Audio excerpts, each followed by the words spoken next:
प्रतिबोधितां भगवता नारायणेन स्वयं व्यासेन ग्रथितां पुराणमुनिना मध्ये महाभारतम् अद्वैतामृतवर्षिणीं भगवतीम् अष्टादशाध्यायिनीम् अम्ब त्वामनुसन्दधामि गीते भवद्वेषिणी।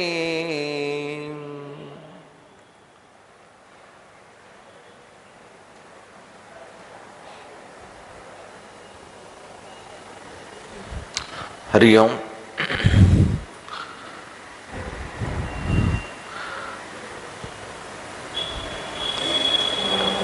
కొంచెం ఇబ్బంది ఉంటుంది, భరించండి, ఏం చేయలేం. వర్షం రావడం కూడా మంచిదే, వర్షం రావాలి ఈ సమయంలో. ఉగాదికి వర్షం పడుతుందంటారు, అలాగే శ్రీరామనవమికి కూడా వర్షం పడుతుందంటారు. భగవంతుడు ఇచ్చినటువంటి వర్షం ఇది, కాబట్టి చక్కగా ఎంజాయ్ చేద్దాం ఈ వర్షాన్ని కూడా.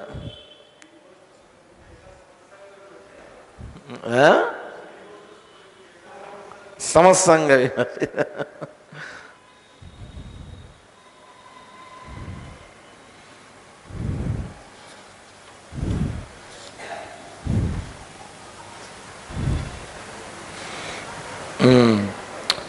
పదవ అధ్యాయము 19వ శ్లోకం నుంచి చదువుదాం. నిన్న జరిగినటువంటి శ్లోకాలు ఒకసారి.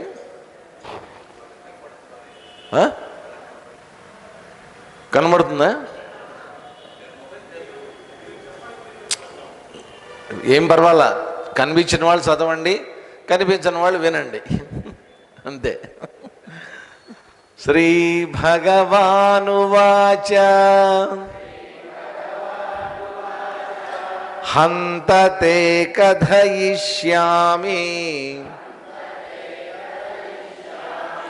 దివ్యాహ్యాత్మవిభూతయః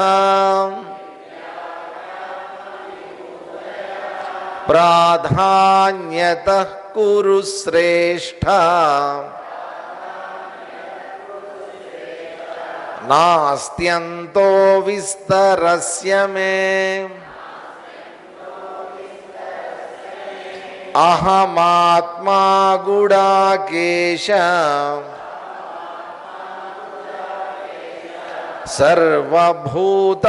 సర్వభూతాశయస్థితః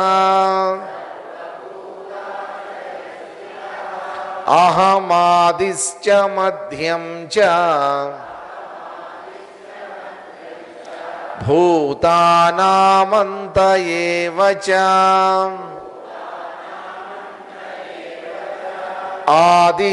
ఆదిత్యానామహం విష్ణుః జ్యోతిషాం రవిరంశుమాన్ మరీచిర్మరుతామస్మి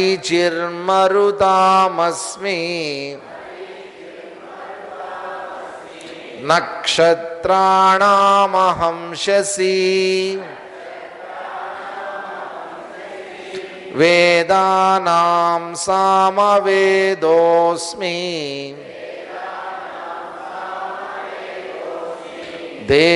దేవానామస్మి వాసవః ఇంద్రియాణాం మనశ్చాస్మి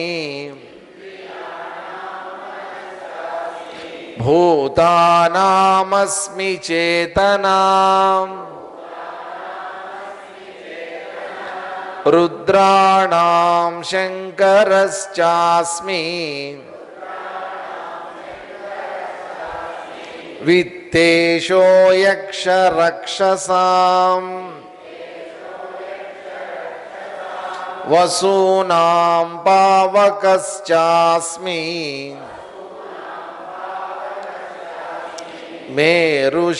మేరుశిఖరిణామహం పురోధసాం చ ముఖ్యం మాం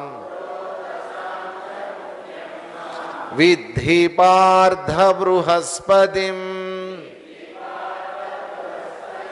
సేనానీనామహం స్కందః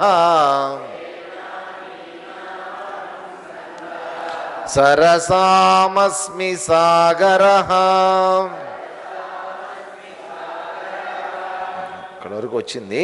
నిన్న శ్రీకృష్ణ పరమాత్మ తన యొక్క విభూతుల్ని చెప్తాను అని చెప్పి మొదలుపెట్టాడు. అయితే ఆ విభూతుల్ని చెప్పే ముందు ఏమన్నాడంటే ఒక విషయం మాత్రం ముందుగా చెప్పాడు. ఏంటంటే ప్రాధాన్యత, ఏవైతే ముఖ్యమైనటువంటివో నువ్వు తెలుసుకోదగినటువంటివో నీకు ఉపయోగపడేటటువంటివి ఏవైతే ఉన్నాయో అటువంటి నా యొక్క విభూతుల్ని నీకు నేను చెప్తా. వాస్తవంగా ఏంటంటే నా విభూతుల్ని చెప్పుకుంటూ పోతుంటే విస్తరస్య అవి చాలా ఉంటాయి. నా విభూతులు మొత్తం నువ్వు తెలుసుకోవాలి అంటే మొత్తం అన్ని పురాణాలు చదవాల్సిందే, అన్ని శాస్త్రాలు చదవాల్సిందే, అంత ఉంది. అన్ని వేదాలు చదవాలి. కాబట్టి ఇదంతా చెప్పుకుంటూ పోతే టైం సరిపోదు. అందుకని క్లుప్తంగా సంక్షిప్తంగా ప్రాధాన్యత కొన్ని నీకు ముఖ్యమైనటువంటివి నేను నీకు చెప్తాను, వాటిని విను జాగ్రత్తగా అని చెప్పి మొట్టమొదట స్టార్టింగ్లోనే చెప్పినటువంటిది ఏమిటంటే అసలు నేనెవరో ముందు గుర్తుపెట్టుకో, దాని తర్వాతే మిగతా అన్నీ. ఎవరు? నేను అందరిలో ఉండేటటువంటి ఆత్మని. కాబట్టి ఏదో ఒక చైతన్య ప్రభావం అనేటువంటిది ప్రతి వ్యక్తిలో జీవాత్మగా వ్యక్తమవుతోంది. బతికున్నంతకాలం పుట్టిన దగ్గర నుంచి చనిపోయేంత వరకు ఆ ఆత్మ చైతన్యం ప్రకటితం అవుతోంది. అది ఉన్నంతకాలం మనిషి ఉన్నాడు అని అంటున్నాం, జీవించి ఉన్నాడు అని అంటున్నాం, జీవుడు అంటున్నాం. ఆ జీవుడు బయటికి వెళ్ళిపోయాడండి అంటాం. కాబట్టి ఇక్కడ జరుగుతుంది ఏంటంటే ఆ ఆత్మగా వ్యక్తమవుతున్నటువంటి, జీవుడిగా వ్యక్తమవుతున్నటువంటి చైతన్యం ఏదైతే ఉందో ఆ చైతన్యం నేను. అది మొట్టమొదట నువ్వు తెలుసుకో. దాని తర్వాత మొత్తం ఇప్పుడు ఈ ఆత్మ ఎక్కడైతే ప్రకటితమవుతోందో, ఏ భూతాల యందు శాశ్వతంగా ప్రకటితమవుతోందో ఆది మధ్యం అంతం చ, వాటి యొక్క మొదలు ఉండటం అంతం అంతా కూడా నేనే అయి ఉన్నాను అని చెప్పారు.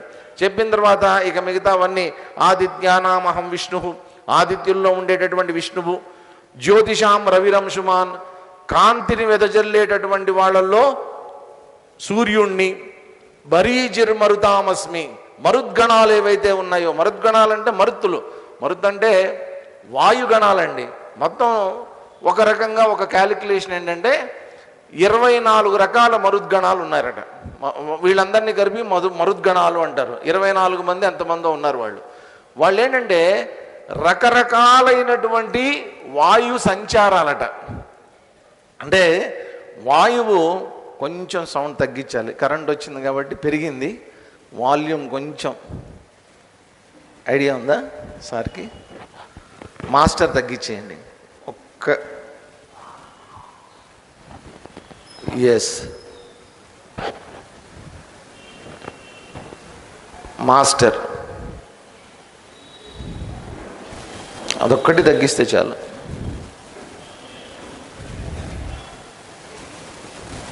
స్పీకర్స్లో అది కొంచెం తగ్గించు. చెక్, రైట్, సరిపోదు. వాయువు రకరకాలైనటువంటి విధానాల్లో దాని యొక్క సంచారం అనేటువంటిది ఉంటుందట. కాబట్టి ఒక్కొక్క రకమైనటువంటి సంచారానికి ఒక్కొక్క మరుత్తుడని పేరు పెట్టారు. మామూలుగా మీరు ఎప్పుడన్నా చూడండి, మామూలుగా ఒక పిల్లగాలిలాగా సన్నగా వీస్తూ ఉంటుంది ఒక్కొక్కసారి గాలి, ఒక్కొక్కసారి బలంగా వీస్తూ ఉంటుంది, ఒక్కొక్కసారి సుడిగాలిలాగా వస్తూ ఉంటుంది, ఒక్కొక్కసారి ఇలా సుడి తిరుగుతూ వస్తుంది.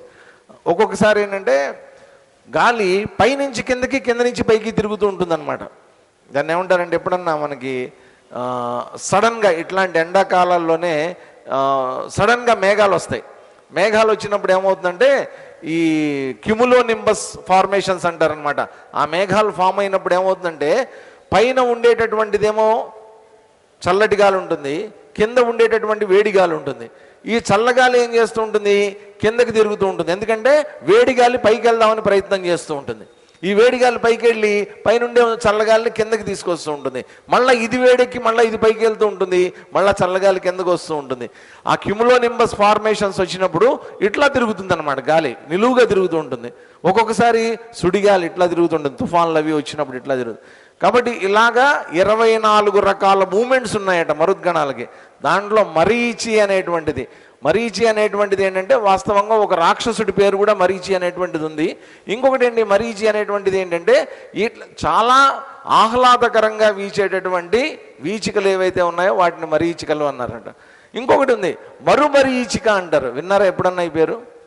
మరుమరీచికలు అంటే ఎండమావులు అనమాట. అక్కడ ఏంటంటే మామూలుగా మనం ప్రయాణాలు అవి చేస్తున్నప్పుడు దూరంగా సూర్యకిరణాలు పడినప్పుడు అక్కడ ఏదో నిజంగా నీరు ఉంది అనుకుంటాం మనం, కానీ అక్కడ ఏం ఉండదు, దగ్గరికి వెళ్తే అక్కడ ఏం ఉండదు, ఎండమావులు అంటాం. కాబట్టి వాటిని కూడా మరుమరీచికలు అంటారు అన్నమాట. సో అట్లా ఈ మరుతుల్లో ఉండేటటువంటి మరీచిని నేను అని చెప్పారు. నక్షత్రాణామహం శశి అంటే రాత్రిపూట కనిపించేటటువంటి కాంతిని వెదజల్లేటటువంటి ఏవైతే ఆకాశంలో ఉన్నటువంటి నక్షత్రాలు ఏవైతే ఉన్నాయో వాటిల్లో అన్నిటికంటే పెద్దగా కనిపించేటటువంటి చంద్రుణ్ణి నేను. వేదానాం సామవేదోస్మి, దేవానామస్మి వాసవః, దేవతల్లో నేను ఇంద్రుణ్ణి. ఇంద్రియాణం మనశ్చాస్మి, కాబట్టి ఇంద్రియాలన్నింటినీ కంట్రోల్ చేసేటటువంటి అంతరింద్రియమైనటువంటి ముఖ్యమైనటువంటి ఇంద్రియమైనటువంటి మనస్సును నేను. భూతానామస్మి చేతన, అన్ని ప్రాణులలో ఉండేటటువంటి చేతనత్వం కదలిక అనేటువంటిది అది నేను. రుద్రాణం శంకరశ్చాస్మి, విత్తేషో యక్ష రక్షసాం, ఆయన కుబేరుడు కూడా ఆయనేనట. వసూనాం పావకశ్చాస్మి, అగ్నిని నేను. శిఖరిణాం మేరుహు అస్మి, పెద్ద పెద్ద పర్వతాలలో మేరు పర్వతం కూడా నేనే. పురోదశాంచ ముఖ్యం మాం, పురోహితుల్లో అందరికంటే గొప్పవాడైనటువంటి ముఖ్యమైనటువంటి బృహస్పతి ఎవరైతే ఉన్నారో, దేవతల గురువు ఎవరైతే ఉన్నారో అది నేను. దేవతల సైన్యం యొక్క అధ్యక్షుడైనటువంటి సేనానీనామహం స్కంద, కుమారస్వామిని నేను. సరసామస్మి సాగర, నీరు ఎక్కడైతే స్టోరేజ్ అనేటువంటిది ఉంటుందో ఆ స్టోరేజ్ ఉండేటటువంటి అతిపెద్ద స్టోరేజ్ ట్యాంక్ ఏదన్నా ఉంది అంటే అది నేనే, అది సాగరం అని ఇవన్నీ చెప్పారు నిన్న. చెప్పిన తర్వాత ఇవాళ చెప్తున్నారు చూడండి, ఈ ఆచార్య సార్ ఇవి కూడా ఆన్ చేయమని చెప్పండి, పురుషోత్తమం కానీ ఎవరికన్నా చెప్పండి. ఈ వస్తున్నాడు, తను వస్తున్నాడు. అవునా, లీకేజ్ ఉందా దాన్ని చూడండి, ఉంటే పర్వాలా.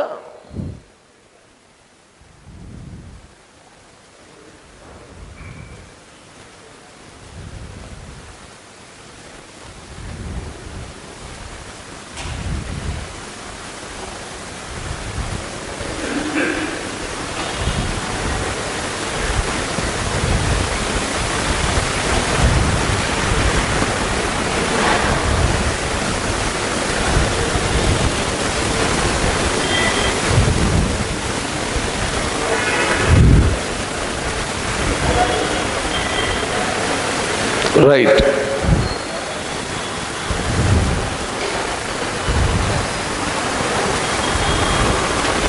అదే నేను ఫ్యాన్ పెట్టుకుని మీరందరూ ఫ్యాన్ లేకుండా కూర్చుంటే నాకు బాధ వేస్తుంది. 25వ శ్లోకం చదువుదాం. మహర్షీణాం భృగురహం గిరామస్మ్యేకమక్షరం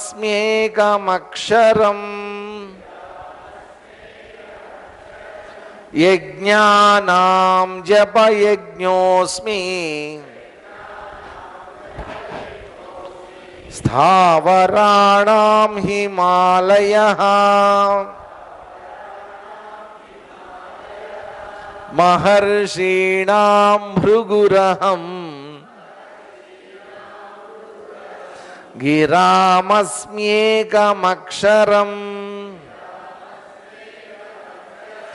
యజ్ఞానాం జపయజ్ఞోస్మి స్థావరాణాం హిమాలయః. ఇవన్నీ మనం విన్నటువంటి పేర్లే కాబట్టి చదవటం కూడా పెద్ద కష్టమేం కాదు, ఈజీనే ఇవన్నీ. మహర్షీణాం అహం భృగు, మహర్షుల్లో నేను ఎవరినట? భృగు మహర్షిని నేను. గిరానాం ఏకమక్షరం అస్మి, అక్షరాలన్నిట్లో కల్లా ఏకాక్షరం. ఏకాక్షరం అంటే ఏది? ఓంకారం. ఆ ఓంకారాన్ని నేను, అహమస్మి, నేనై ఉన్నా.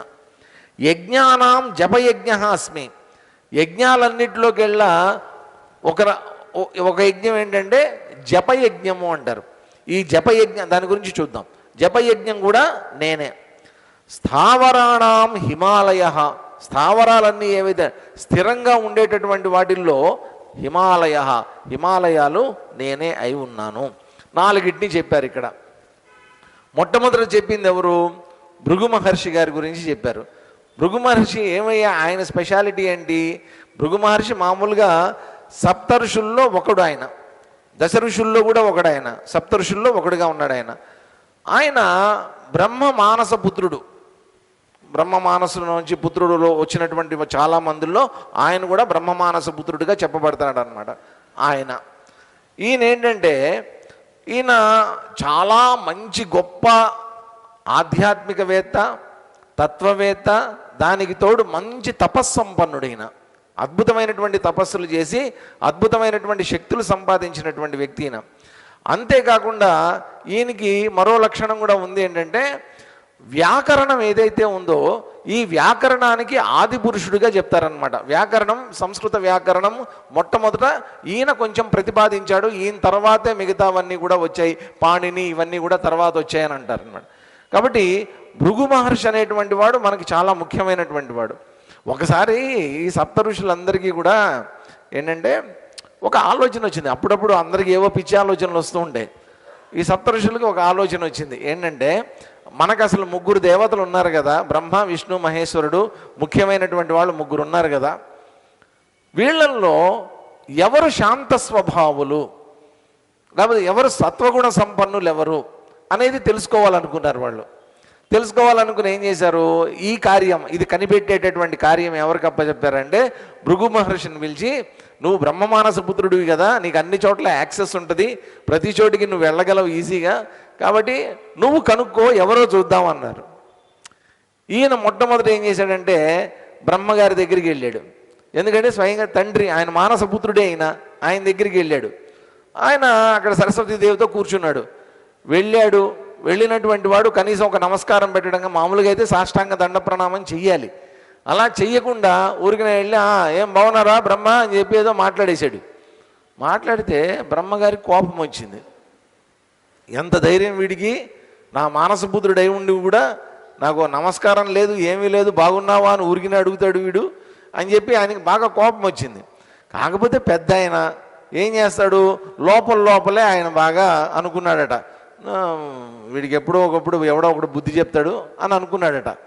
ఈయన బయటకు వచ్చిన తర్వాత అనుకున్నాడు, తెలిసింది ఆయన మనసులో ఏముందో ఈయనకి తెలిసింది, నా గురించి కోపంగా ఉంది ఈయనకి, కాకపోతే బయట పెట్టలేదు అని అనుకున్నాడు. అనుకుని ఈయన రజోగుణంతో ఉన్నాడు ఈయన అనుకుని డిసైడ్ అయిపోయాడు. అక్కడి నుంచి స్ట్రైట్గా ఎక్కడికి వెళ్ళాడంటే కైలాసానికి వెళ్ళాడు. కైలాసానికి వెళ్ళిన తర్వాత అక్కడ ఈయన శివుడి దగ్గరికి వెళ్ళాడు. శివుడి దగ్గర కూడా సేమ్, అక్కడ కూడా ఆయన కోపం వచ్చింది. కోపం వచ్చిన తర్వాత ఒక నమస్కారం లేదు, ఏమీ లేదు. శివుడికి ఎంత కోపం వచ్చిందంటే త్రిశూలం ఎత్తాడు చంపడానికి, వేసేద్దామని. అప్పుడు పార్వతీదేవి వచ్చి, నాదా శాంతించు, ఈయన బ్రహ్మమానస పుత్రుడు, మొత్తానికి ఏదో పరీక్ష పెట్టడానికి వచ్చాడు మొత్తానికి అని నాకు అర్థమవుతోంది, నువ్వు శాంతించు అని చెప్పి శాంతింపజేసింది పార్వతీదేవి. శాంతింపజేసిన తర్వాత అప్పుడు ఈయన అనుకున్నాడు, అసలు చంపడానికే ఆయుధాన్ని ఎత్తాడంటే ఈయన తమోగుణ సంపన్నుడు అనుకున్నాడు. ఆయన తమోగుణ సంపన్నుడు అనుకుని ఏం చేశాడు, అక్కడి నుంచి వైకుంఠానికి వెళ్ళాడు. ఈయన లాస్ట్ వెళ్తే అక్కడ ఆ పాల సముద్రంలో ఆ శేషశయనం మీద శ్రీ మహావిష్ణువు చక్కగా ఇలా తల కింద చేయి పెట్టుకుని పడుకుని ఉంటే లక్ష్మీదేవి చక్కగా పాదాలు ఒత్తుతోంది. పాదాలు ఒత్తుతూ ఉంటే ఈయన వెళ్ళటం ఏం చేశాడంటే పరీక్ష పెట్టడం కోసం అనమాట, ఆ విష్ణువు యొక్క ఛాతి మీద తన్నాడు కాలుతోటి. తన్నేసరికి ఆయన వెంటనే విష్ణుమూర్తి ఏమన్నాడో తెలుసా, అయ్యో స్వామి, నా కఠోరమైనటువంటి ఛాతి మీద నీ మృదువైనటువంటి పాదంతో తన్నావు, నీ పాదాలకు ఏమైనా అయి ఉంటుందేమో అని చెప్పి ఆ పాదాలు ఒత్తడం మొదలుపెట్టాడట. భృగు మహర్షికి పాదాలు ఒత్తుతుంటే ఆ పాదాలు ఒత్తుతూ ఉన్నప్పుడు ఒక కథలో ఒక రకంగా ఉండి ఇంకో కథలో ఇంకో రకంగా ఉంది. ఈ కథలో నేను విన్నది ఏంటంటే, ఆయన పాదాలు ఒత్తుతూ ఉన్నప్పుడు ఈయనకి పాదంలో కూడా ఒక కన్ను ఉందట భృగు మహర్షికి. ఆ పాదాలు ఒత్తుతూ బొటన వేలుతోటి ఆ కన్ను పీకేశాట, గర్వభంగం చేశాడనమాట ఆయనకి. అంటే శాంతంగానే ఉన్నాడు ఆయన, శాంతంగానే ఉంటూ అతనికి తెలియకుండా జాగ్రత్తగా కన్ను పీకేసేట, పాదంలో ఉండే కన్ను పీకేసిన తర్వాత అప్పుడు ఈయన అనుకున్నాడట, ఈయన నిజమైనటువంటి శాంత స్వభావుడు, ఈయన నిజమైనటువంటి సత్వగుణ సంపన్నుడు అని అనుకున్నాడట. వాస్తవంగా అక్కడ ఏంటంటే విష్ణుమూర్తి కానీ, శివుడు కానీ, బ్రహ్మగారు కానీ ఎవరైనా సరే అందరిది ఒకటే తత్వం, అందరూ శాంతగుణ స్వభావులే, అందరూ సత్వగుణ సంపన్నులే వాళ్ళందరూ కూడా. కాకపోతే ఏంటంటే ఈయనలో ఉండేటటువంటి రజోగుణం ఆ రకంగా బయటపడింది. మహర్షులు కూడా ఎందుకు పంపించారంటే ఈయన ఎంత జ్ఞానం ఉండి కూడా, ఇంత సకల శాస్త్రాలు అధ్యయనం చేసి కూడా ఎక్కడో ఈయనలో ఇంకా కొద్దిగా ఆ గర్వం అనేటువంటిది, అహంకారం అనేటువంటిది మిగిలిపోయింది. కాబట్టి దాన్ని తీసేస్తే బెటర్ అన్న ఉద్దేశంతో ఈయన్ని పంపించారు. విష్ణుమూర్తి దగ్గర గర్వభంగం అయింది. అప్పుడు ఈయనలో ఉన్నటువంటి రజోగుణము, ఈయనలో ఉన్నటువంటి అహంకారం అంతా కూడా శాంతించిందట. అలాగా అందుకని శాంతించినటువంటి వాడు మొత్తం అన్ని ఋషుల్లో కూడా ది బెస్ట్, మొత్తం జ్ఞానం అంతా కూడా కలిగినటువంటి ఎవరైనా గొప్ప ఋషి ఎవరన్నా ఉన్నారంటే మొట్టమొదట చెప్పుకునేటటువంటిది భృగు మహర్షి పేరు అన్నమాట. అందుకని భృగు ఋషులందరిలోకెల్లా భృగు అహం అని చెప్తున్నాడు. తర్వాత గిరామస్మేకమక్షరం, ఏక అక్షరం అంటే అనేక శబ్దాలు ఉంటాయి. మనం మొత్తం ఎన్ని అక్షరాలు ఉన్నాయి మనకి? 54 అక్షరాలు ఉన్నాయి మనకి. ఈ 54 అక్షరాలు కూడా వాస్తవంగా ఏంటంటే ఒక అక్షరం నుంచి ఈ 54 అక్షరాల యొక్క ఆవిర్భావం జరిగింది అంటారు. ఆ ఏకాక్షరం ఏదైతే ఉందో చూడండి, దాన్ని స్పెసిఫిక్గా అన్ని ఏకాక్షరాలే, ఆ దీర్ఘం ఉంది అంతే. ఈ అన్ని ఏకాక్షరాలే అవన్నీ కూడా. స్పెసిఫిక్గా ఓంకారాన్ని ఏకాక్షరము అని చెప్పడానికి కారణం ఏంటంటే దాంట్లో ఇదొక సంయుక్తాక్షరం కాబట్టి అయినప్పటికీ కూడా ఏకాక్షరంగా చెప్పబడింది. దీనికంటూ ఒక సింబల్ ఇవ్వడం జరిగింది. మామూలుగా ప్రతిదానికి ఏంటంటే ఇప్పుడు ఆ ఉందనుకోండి ఆ రాస్తాం, ఊ ఉంటే ఊ రాస్తాం, మా ఉంటే మా రాస్తాం. ఆ ఊ మా కలపటం వల్ల వచ్చినటువంటి శబ్దం కాబట్టి ఓం అనేటువంటి శబ్దం వచ్చింది. ఓం అనేటువంటి శబ్దం మనం తెలుగులో రాయాలి అంటే ఏం చేస్తాం? ఓ రాసి పైన ఇట్లాని మకారం కానీ లేదా పక్కన సున్నా కానీ పెడతాం మనం. దాన్ని ఓం అంటాం మనం. ఓ సున్నా లేదా ఓ ఉమ్ కలిపితే ఓం అవుతుంది. కానీ 2 అక్షరాల కన్నా కూడా ఏకాక్షరంగా చేయాలన్నటువంటి ఉద్దేశంతో మనకేం చేశారు? దేవనాగరి లిపిలో ఓంకారానికి ఒక శబ్దానికి, ఆ శబ్దానికి ఒక అక్షరాన్ని కేటాయించారనమాట. ఇప్పుడు మనం రాసే ఓంకారం ఉంది చూసారా, ఇట్లా 3 లాగా రాసి పక్కన ఇట్లా పెట్టి పైన అర్ధచంద్రాకారం ఇచ్చి పైన చుక్క పెడతాం మనం. అది ఆ అక్షరం అనేటువంటిది ఒకటి కేటాయించడం అనేటువంటిది జరిగిందనమాట ఆ శబ్దానికి. అది కేవలం శబ్దమే, శబ్దానికి ఒక అక్షరాన్ని కేటాయించారు, ఏకాక్షరం. కాబట్టి ఈ ఏకాక్షరం అనేటువంటిది ఎవరికి ప్రతీక? బ్రహ్మతత్వానికి ప్రతీక. ఆ బ్రహ్మతత్వాన్ని తెలియజేయడం కోసం అంతటా ఉన్నటువంటిది బ్రహ్మతత్వమే అయినప్పుడు ఆ బ్రహ్మతత్వాన్ని నేను ఏ పేరుతో పిలవాలి అనేటువంటి సందేహం వచ్చినప్పుడు ఓంకారంతో పిలవయ్యా అన్నారు. కాబట్టి మనం ఎన్ని రకాలైనటువంటి నామాలు, ఎన్ని రకాలైనటువంటి దేవతల్ని ఎవరిని ఆరాధించినా సరే ముందేం చేస్తాం? ఓం ఓం అజాయ నమః, ఓం అవ్యయాయ నమః, ఓం ఓంకార విదే నమః, ఓం ఓం ఓం ఓం. ఏ నామస్మరణ చేసినా కానీ ఓం నమో భగవతే వాసుదేవాయ, ఓం నమ శివాయ, అన్నిటికీ ముందు ఓంకారం అనేటువంటిది పెట్టుకుని ఆ ఓంకారం నుంచే ఈ దేవతలు వచ్చారు, ఈ ఓంకారం నుంచే ఈ దేవతా శక్తులు అనేటువంటివి వచ్చాయి అనేటువంటి విషయం వల్ల ఈ ఓంకారం అనేటువంటిది అత్యంత ప్రాముఖ్యమైనటువంటి శబ్దం. కాబట్టి ఆ ఏకాక్షరమైనటువంటి ఓంకారాన్ని నేనే. యజ్ఞానాం జపయజ్ఞ అస్మి. జపయజ్ఞం, జపయజ్ఞం అంటే ఏంటి? ఇంతకుముందు మనం ఇంకొక యజ్ఞం చూసాం. ఏం యజ్ఞం అది? జ్ఞానయజ్ఞం.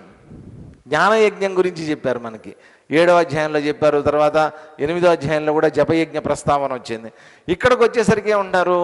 జపయజ్ఞము అంటున్నారు. జపయజ్ఞము అంటే ఏంటి? మామూలుగా మనం జపం చేస్తాం. జపం చేసేటప్పుడు జపం చేసేవాళ్ళు చాలామందిని మనం చూస్తూ ఉంటాం.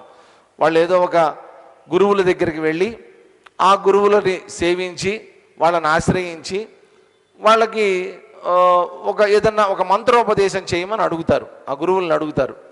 ఎందుకోసం అంటే ఆ మంత్రోపదేశం అనేటువంటిది తీసుకున్న తర్వాత ఇక పూర్తిగా మనసును ఎంతసేపు కూడా ఆ మంత్రం మీద, ఆ మంత్రం ఏ అధిదేవతకి సంబంధించిందైతే ఆ దేవత మీద మనసును లగ్నం చేసి సాధనకి ఉపయుక్తంగా, నిరంతరం భగవన్నామ స్మరణకు ఉపయుక్తంగా ఉంచుకోవడం కోసం అని చెప్పి చేసేటటువంటి ప్రక్రియ అది. ఇంక అప్పటి నుంచి అతని జీవితం అంతా కూడా శాంతంగా స్వాంతనతోటి గడపాలనేటువంటి ఒక సంకల్పం. అందుకోసం గురువుల దగ్గరికి వెళ్ళి మంత్రోపదేశాన్ని పొందుతారు. చాలామంది ఉంటారు అట్లా చేసేటటువంటి వాళ్ళు. మంత్రోపదేశం ఇచ్చేటటువంటి గురువులు కూడా ఉంటారు, చాలా నిష్ణాతులైనటువంటి వాళ్ళు, బాగా జ్ఞాన సంపన్నులైనటువంటి వాళ్ళు. అటువంటి వాళ్ళు ఆ మంత్రోపదేశం చేయడానికి అర్హులు ఉంటారు. కొంతమంది పీఠాధిపతులు, మఠాధిపతులు, ఇట్లాంటి వాళ్ళందరూ కూడా వాళ్ళు చేస్తారు ఆ మంత్రోపదేశం. చేసిన తర్వాత రెండు ఉంటాయి. ఒకటేంటంటే, ఎవరైతే మంత్రోపదేశాన్ని అడిగారో వాళ్ళని సన్మార్గంలో పెట్టడం కోసం అని చెప్పి వాళ్ళకి నచ్చినటువంటి, అంటే మంత్రోపదేశం చేసేటటువంటి వాళ్ళకి నచ్చినటువంటి ఏదో ఒక దేవత యొక్క నామాన్ని ఇస్తారు వాళ్ళకి. లేదా కొంతమంది ఏం చేస్తారంటే మంత్రోపదేశం చేసేటప్పుడు నీ ఇష్టదైవం ఎవరో చెప్పని అడుగుతారు. ఇష్టదైవాన్ని కనుక మనం చెప్తే ఆ ఇష్టదైవ సంబంధమైనటువంటి నామాన్ని వాళ్ళకి మంత్రజపానికి అనుగుణంగా ఇస్తారనమాట. దాన్ని, ఆ నామాన్ని స్వీకరించినటువంటి వాళ్ళు ఏం చేస్తారంటే దాన్ని ఒక యజ్ఞంలాగా కొనసాగిస్తారు.